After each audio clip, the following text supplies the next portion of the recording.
दोस्तों, आज जो मूवी मैं आपके लिए लेकर आया हूँ उसकी दो अलग अलग एंडिंग्स हैं, जिसमें से एक थिएटर में रिलीज हुई थी और दूसरी नेटफ्लिक्स पर। आज आपको एक टिकट में दो मूवी का एक्सपीरियंस होने वाला है। लेकिन शुरू करने से पहले मैं आपको बताता हूँ कि इसका फर्स्ट पार्ट मैंने पहले ही एक्सप्लेन कर दिया है और ये मूवी पूरी तरह उसी के साथ कनेक्टेड है। अगर आपने इसका फर्स्ट पार्ट नहीं देखा तो आई बटन और डिस्क्रिप्शन में लिंक है, जाकर जरूर देखें। तो बिना समय गवाए कहानी शुरू करते हैं।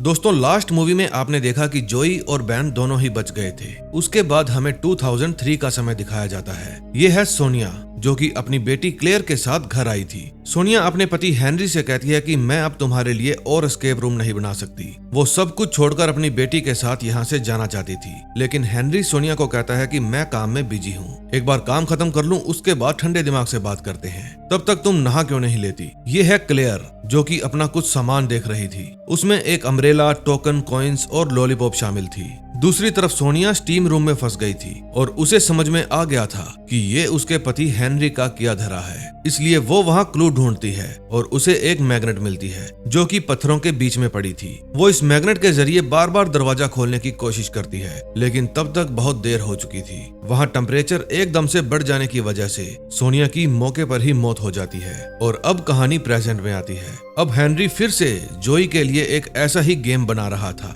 जो प्लेन के अंदर होगा और इस गेम में बचने का चांस सिर्फ 100 में से 4% होगा। वो जोई को इसलिए मारना चाहता था क्योंकि जोई उसे और मिनोज को एक्सपोज करना चाहती थी। फिर वहाँ से हेनरी एक कमरे में आता है। वहाँ क्लेयर भी थी। अब क्लेयर ही अपने पिता को अलग अलग तरह की गेम बना कर देती थी। फिर वो हेनरी को कहती है कि मैं अब आपके लिए काम नहीं कर सकती। तभी हम वहाँ एक आदमी को देखते हैं जिसने एक पेन ड्राइव अपने पास छुपा रखी थी और इस बात का हेनरी को नहीं पता था। फिर क्लेयर हेनरी को जोई को छोड़ देने के लिए कहती है, लेकिन वो कहता है ऐसा तो बिल्कुल नहीं हो सकता। दूसरी तरफ जोई और बेन साथ में मिनोज के हेडक्वार्टर का पता लगाने जा रहे थे, जिसका पता जोई ने सबको मिले इनविटेशन में मौजूद क्लू से पिछले पार्ट के आखिर में ढूंढ निकाला था। वो बेन को कहती है कि अगर तुम नहीं आना चाहते तो कोई बात नहीं, मैं अकेले ही चली जाऊंगी। लेकिन बेन कहता है तुमने मेरी जान बचाई है, इसलिए मैं तुम्हें अकेला नहीं छोड़ सकता। जब ये लोग प्लेन पर बैठने के लिए जाने लगते हैं, तभी जोई को अपनी माँ की मौत याद आती है, जो कि प्लेन क्रैश में ही हुई थी। और फिर जोई प्लेन में नहीं बैठती।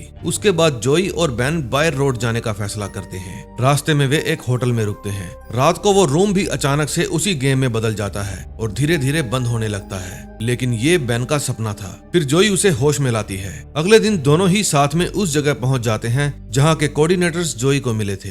ये बिल्डिंग पूरी तरह से खाली थी। फिर बेन जोई को वापस चलने के लिए कहता है, लेकिन वो नहीं मानती। तभी वहां पर एक आदमी आकर उससे कहता है कि मैंने 2 दिन से कुछ नहीं खाया है, अगर हो सके तो मुझे कुछ पैसे दे दो। उसकी ये बात सुनकर वो आदमी को पैसे देने ही वाली थी कि वो आदमी जोई के गले में से एक चेन लेकर भाग जाता है और उसमें एक घड़ी लगी हुई थी, जो कि जोई की माँ की आखिरी निशानी थी। फिर जोई और बेन उसके पीछे भागते हैं। वो आदमी मेट्रो स्टेशन पहुंचकर एक ट्रेन में चढ़ जाता है और उसके पीछे पीछे ये दोनों भी उसी ट्रेन में चढ़ जाते हैं। फिर जैसे ही ट्रेन चलने वाली थी, वो आदमी वहां से बाहर निकल जाता है और ये दोनों ट्रेन में ही फंस जाते हैं। जोई और बेन सोचते हैं कि हम अगले स्टॉप पर उतर जाएंगे। इस डिब्बे में इन दोनों के अलावा 4 और लोग थे। तभी जोई देखती है कि ये वाला डिब्बा बाकी डिब्बों से अलग हो चुका है और ये देख बाकी सभी लोग घबरा जाते हैं, क्योंकि जिस डिब्बे में ये मौजूद थे वो रुका नहीं था बल्कि चलता ही जा रहा था। ये देखकर जोई समझ जाती है कि वो एक बार फिर से मिनोज की इस गेम में फंस गई है। फिर जब वे सभी आपस में बात करते हैं तो पता चलता है कि ये सभी भी जोई और बेन की तरह इस गेम को खेलकर जिंदा बच गए थे,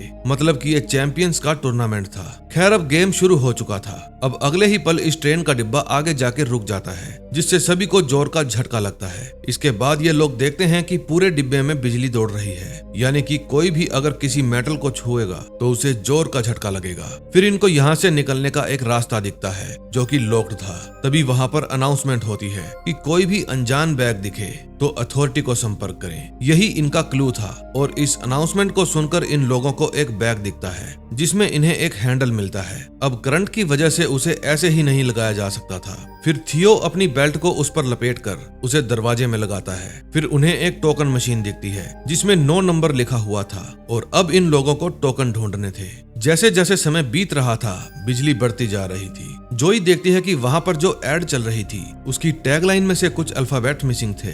दरअसल इन्हें मिसिंग अल्फाबेट वाले हैंडल को खींचकर टोकन को बाहर निकालना था। ये हैंडल ग्रीन और रेड कलर के थे और इनमें A to Z सभी वर्ड्स थे।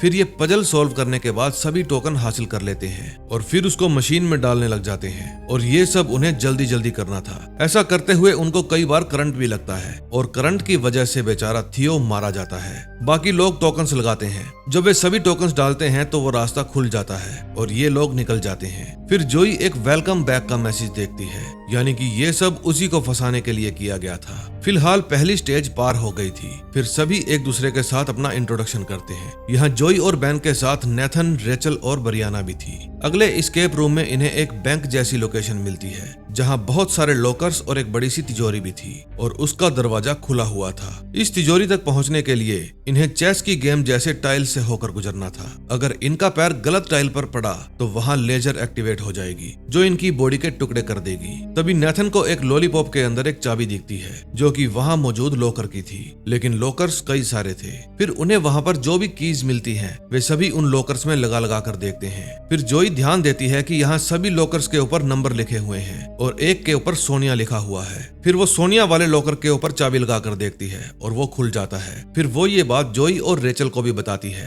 फिर सोनिया नाम के 2 लॉकर्स खोलने पर उन्हें एक में से नोकीले डायमंड और एक में गले हुए नोट मिलते हैं। ये सब करने में उनके 5 मिनट खत्म हो चुके थे और अब सिर्फ 5 मिनट ही और बचे थे। अगर ये भी खत्म हुए तो वहाँ की सभी लेजर्स ऑन हो जाएगी। तभी नेथन एक एटीएम को नोटिस करता है और अब उन्हें उसका पिन जानना था। जोई जब एक डायमंड को छूती है तो उसके हाथ में कट लग जाता है। फिर जब वो उन कोरे नोटों पर अपना खून लगाती है तो उन्हें वहाँ 4 नंबर दिखते हैं जिन्हें एटीएम में डालते ही उन्हें और क्लू मिलता है। तभी वहाँ पर लगी 3 घड़ियां अलग अलग समय पर रुक जाती हैं जो कि अलग अलग देश के टाइम को बता रही थी। अब इन घड़ियों के टाइम के अनुसार ही इन लोगों को उस चेस वाली टाइल के ऊपर से आगे बढ़ना था। अब घंटे वाला नंबर इन्हें डायरेक्शन बताता था और मिनट वाला नंबर ये बताता था कि कितने कदम आगे बढ़ना है। जैसे 12:09 का मतलब था सीधे सीधे 9 कदम चलना और ये शुरुआत उन्हें क्लू के हिसाब से 3rd टाइल से करनी थी। नेथन ऐसा ही करता है और जैसे जैसे वो टाइल क्रॉस करता है सभी टाइल्स पर बाकियों के लिए निशानी छोड़ देता है, लेकिन तीनों घड़ियों के टाइम के अनुसार चलने पर भी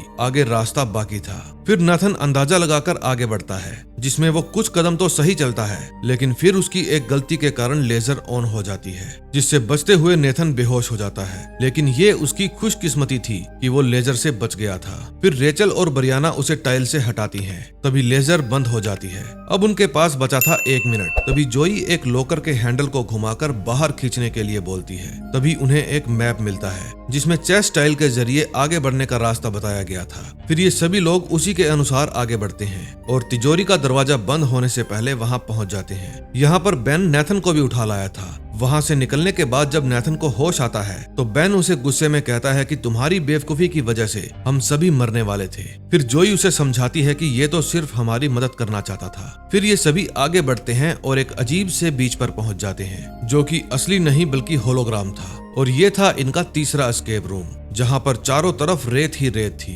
यहाँ 2 माँ बेटी का मैनिक्विन था और साथ ही वहाँ एक लाइट हाउस भी मौजूद था। तभी ब्रियाना को वहाँ एक पोलराइड कैमरा मिलता है। जब वो उसमें फोटो क्लिक करती है तो उन्हें अपना पहला क्लू मिलता है। फिर उन्हें वहाँ पर एक दरवाजा मिलता है जिसके ऊपर एंकर का निशान बना हुआ था। अब इन लोगों को वो एंकर ढूंढना था। ये सारी सेटिंग देखकर जोई कहती है कि ये पक्का किसी न किसी की जिंदगी से रिलेटेड है। तभी हम देखते हैं कि वो कैमरा और वो फोटो रेत में समा जाती हैं क्योंकि ये पूरी जगह एक दलदल की तरह थी और धीरे धीरे बढ़ती जा रही थी। तभी इन्हें यहाँ एक मेटल डिटेक्टर मिलता है और उसकी हेल्प से बेन एंकर को ढूंढ लेता है। तभी रेचल रेत में धंसने लगती है और उसे बचाने के लिए नेथन अपनी कमर में रस्सी बांधकर खुद रेत के अंदर जाता है। फिर सभी उसकी रस्सी को पकड़कर खींचते हैं। तभी नेथन रेचल को तो बाहर निकाल लेता है लेकिन रस्सी टूटने की वजह से खुद मारा जाता है। इस बीच उस एंकर को दरवाजे पर लगाते ही दरवाजा खुल जाता है। उस दरवाजे के अंदर एक फ्रिज था जो कि लॉक था। अब इन लोगों को उसे खोलने के लिए उसे ऑन करना होगा क्योंकि शायद यही बाहर जाने का रास्ता हो सकता है। इन सभी को फ्रिज की केबल तो मिल जाती है लेकिन उसका कोड नहीं मिलता। तभी जोई बाहर बने लाइट हाउस का एक मॉडल यहाँ देखती है और उस पर बने बटन को दबाते ही बाहर से लाइट हाउस पर सीढ़ियां आ जाती है। फिर जोई जब उस लाइट हाउस के ऊपर जाती है तो वहाँ उसे लिखा हुआ मिलता है आई कांट सी यू। अब इस क्लू का क्या मतलब था ये जोई को तो समझ में नहीं आता, लेकिन बेन इसका मतलब समझ जाता है। फिर वो वहाँ पर बनी मैन्युकिन में से एक की आंखें निकाल लेता है, जिससे उसे फ्रिज का कोड मिल जाता है। उसी की हेल्प से वो तुरंत फ्रिज को ऑन कर देता है और फ्रिज खुल जाता है। हालांकि उसी वक्त लाइट हाउस के ऊपर जोई को भी रास्ता मिल गया था। ब्रियाना को लगता है कि उन्हें फ्रिज के अंदर जाना चाहिए, लेकिन रेचल और बेन जोई की बात मानकर उसके पीछे जाते हैं। ये पूरी जगह काफी तेजी से रेत में धंसती जा रही थी। तभी बचने के लिए ब्रियाना फ्रिज के अंदर चली जाती है। तभी बेन ऊपर चढ़ते समय नीचे गिर जाता है और रेत के अंदर धंस जाता है। रेचल और जोई वहां से निकल तो जाते हैं, लेकिन जोई बेन की मौत पर काफी परेशान थी। तभी रेचल जोई को बताती है कि मुझे एक अजीब तरह की जेनेटिक प्रॉब्लम है, जिसकी वजह से रेचल को दर्द का एहसास ही नहीं होता। फिर वे दोनों वहां से बाहर निकलती है। इन्हें लगता है कि अब ये एस्केप रूम से बाहर निकल आई है, पर यह भी इनका भ्रम था। अब जल्दी ही ये समझ जाती है कि ये उनका अगला एस्केप रूम है। वहां पर ब्रियाना भी मौजूद थी। जिस जगह से जोई और रेचल निकले थे, ब्रियाना उस जगह को बंद होने से रोकने लगती है, लेकिन तब तक देर हो चुकी थी। ब्रियाना उन्हें बताती है कि यहाँ पर हर 1 मिनट के बाद एसिड रेन होती है। तभी उन्हें वहाँ पर एक शटर दिखता है जिस पर ताला लगा हुआ था, मतलब कि फिर से इन्हें चाबी को ढूंढना था, जो कि इन्हें मिल जाती है और इस ताले को खोलते ही शटर खुल जाता है। अब इन लोगों को यहाँ पर खड़े होने के लिए थोड़ी सी जगह मिल गई थी एसिड रेन से बचने के लिए। तभी एसिड रेन होना शुरू हो जाती है। फिर थोड़ी देर बाद जब एसिड रेन बंद होती है तो जोई को वहाँ पर मौजूद फोन बूथ से फोन के बजने की आवाज आती है, लेकिन वो भी चेन से लॉक था। ये लोग देखते हैं कि एसिड रेन से सभी चीजें पिघल रही है, लेकिन प्लास्टिक नहीं पिघलता। इसलिए जोई और रेचल एक प्लास्टिक बोतल में एसिड इकट्ठा करती हैं ताकि उस चेन को पिघला सके। फिर उसके खुलते ही ये लोग फोन उठाते हैं, लेकिन फोन में कोई नहीं बोल रहा था। यह सिर्फ टाइम वेस्ट था। फिर जोई को समझ आता है कि जरूर वो कुछ गलती कर रही है, इसलिए वो बाहर निकलकर क्लू ढूंढने लगती है। उसी वक्त फिर से एसिड रेन शुरू हो जाती है। फिर रेचल जोई को एक अम्ब्रेला देती है, जो कि ज्यादा देर टिक नहीं पाता। जोई देखती है कि एक जगह पर रिंग रिंग रिंग लिखा हुआ है। फिर वो रेचल और ब्रियाना को तीसरी रिंग के बाद फोन उठाने को कहती है, जिसके उठाते ही वहाँ पर मौजूद कार का दरवाजा खुल जाता है। उसे देख ब्रियाना और रेचल बाहर आती हैं और जोई कार के अंदर चली जाती है। अब फोन बूथ और कार का दरवाजा अचानक से बंद हो जाता है। तभी वहाँ फिर से एसिड रेन होती है, जिसमें रेचल और ब्रियाना मारी जाती हैं। फिर जोई की बैक सीट अचानक से खुलती है और वो एक अलग ही एस्केप रूम में पहुंच जाती है। वहाँ उसकी मुलाकात क्लेयर से होती है। असल में हेनरी ने जिस रूम को जोई के लिए बनाया था, वो उस रूम में नहीं बल्कि दूसरे रूम में पहुंच गई थी। मतलब कि किसी ने एस्केप रूम की मैपिंग में छेड़छाड़ की थी। हमने जिस आदमी को पेन ड्राइव चुराते हुए देखा था, वो असल में पेन ड्राइव बदलने आया था और ये सब क्लेयर का ही प्लान था, ताकि जोई उस तक पहुंचकर रूम से बाहर निकल सके। क्योंकि जिस रूम में क्लेयर को हेनरी ने बंद कर दिया था, उससे 2 लोग मिलकर ही बाहर निकल सकते थे। फिर हेनरी अपने आदमियों को भेजता है। अब हमें पता चलता है कि बेन भी जिंदा था, जिसे एक अलग रूम में क्लेयर के कहने पर रखा गया था। और तभी बेन को हेनरी के आदमी वहां से ले जाकर उस टीम वाले रूम के अंदर डाल देते हैं, जिसमें सोनिया की मौत हुई थी। क्लेयर जोई को कहती है कि मैं भी तुम्हारी तरह मिनोज का सच सामने लाना चाहती हूँ, और फिर जोई उसका साथ देती है। दोनों मिलकर पजल को हल करके वहां से बाहर आ जाते हैं। बाहर क्लेयर का वही वफादार आदमी होता है जिसने रूम की मैपिंग में बदलाव किया था, लेकिन हेनरी ने उसे गोली मार दी थी। तभी हेनरी इन दोनों पर भी हमला कर देता है, लेकिन वो आदमी हेनरी पर गोली चला देता है। फिर जोई और क्लेयर हेनरी को उसी रूम में बंद करके वहां से बाहर आ जाती है। हेनरी अब भी बच गया था। फिर क्लेयर हेनरी के रूम में जाती है। वहां पर वो मास्टर सिस्टम को ओवरराइड करके सारा कंट्रोल अपने पास ले लेती है। अब उसने हेनरी और उसके आदमियों को वहां पर कैद कर दिया था और बेन की लोकेशन पुलिस के पास भेज दी थी। फिर पुलिस उसे बचा लेती है। फिर जोई बेन से मिलने के लिए जाती है।